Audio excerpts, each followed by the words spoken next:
All right, folks, everyone's talking about the trade war, the tariffs, and your official 401k. I have it here for you. Okay, I just looked up yours at home. That's it, right there. Should have made it in red, right?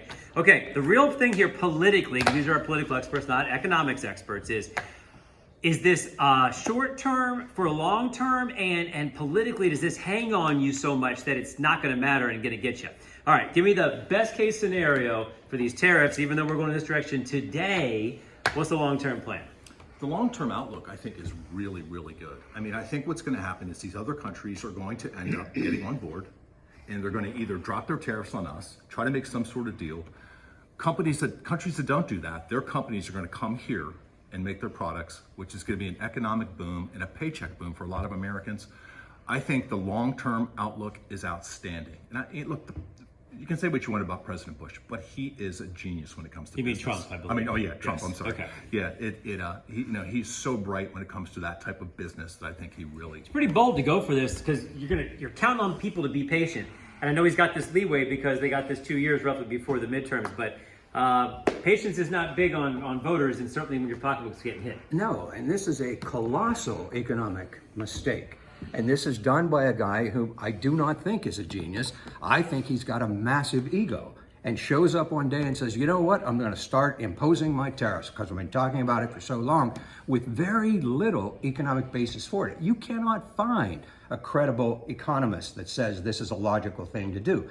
And the proof is that the stock market is tanking, your 401ks are diminishing, and in fact, it's not going to turn around unless some adjustment is made real soon. And I don't think that he has the courage to do that. So there was we knew that there was a trade deficit for many years, and some countries had big ones because he showed you his chart. Should some of this correction have happened, but maybe not this drastic? Is that what we're saying? Well, be careful about that because we weren't running deficits with every country. Correct. In most countries, we had a tremendous trade surplus.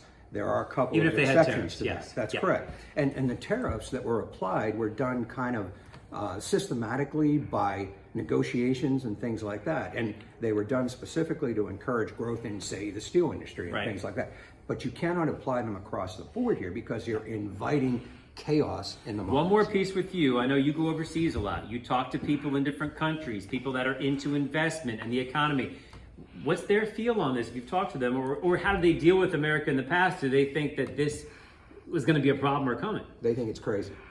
They think it's nuts, because all they have ever done is tried to be good partners. You think about Canada and Mexico and things like that. And it's Trump himself who renegotiated the whole NAFTA package and created his own trade agreement. And at the time said, this is perfect. This is the kind of thing we want. Canadians think they got us on that.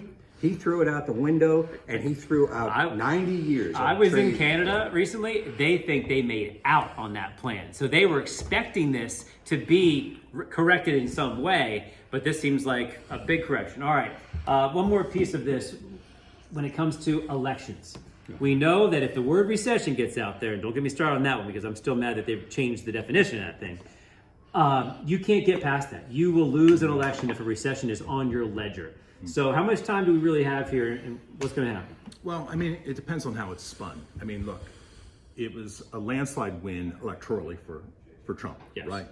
But it was only by a couple points in a lot of those states, Each state. right? And the economy could not have been possibly worse. Yeah. I mean, we had the highest inflation, highest gas prices, highest grocery prices. Everything was in the tank, and still it was close, Yeah. right?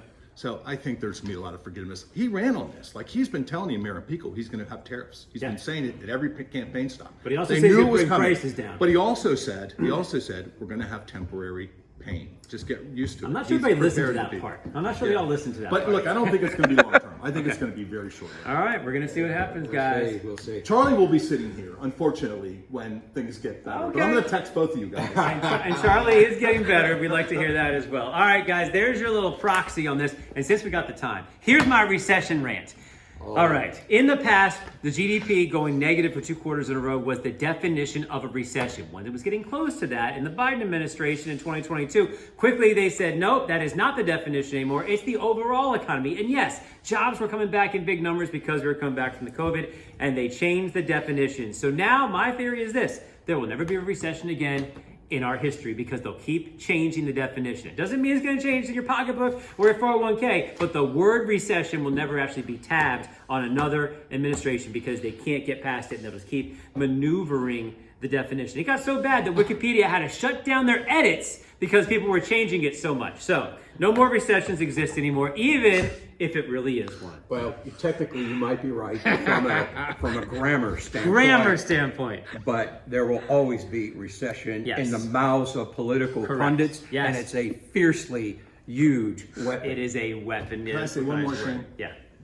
President Trump is worth about $10 billion. He built the New York City skyline.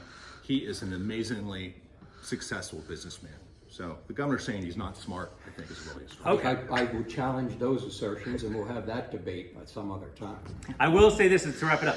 He's big on his legacy. And at this point in his career, it's about all he has left to really deal with. And if he wants that legacy to be strong, this better work. Otherwise, we know how it'll be looked at.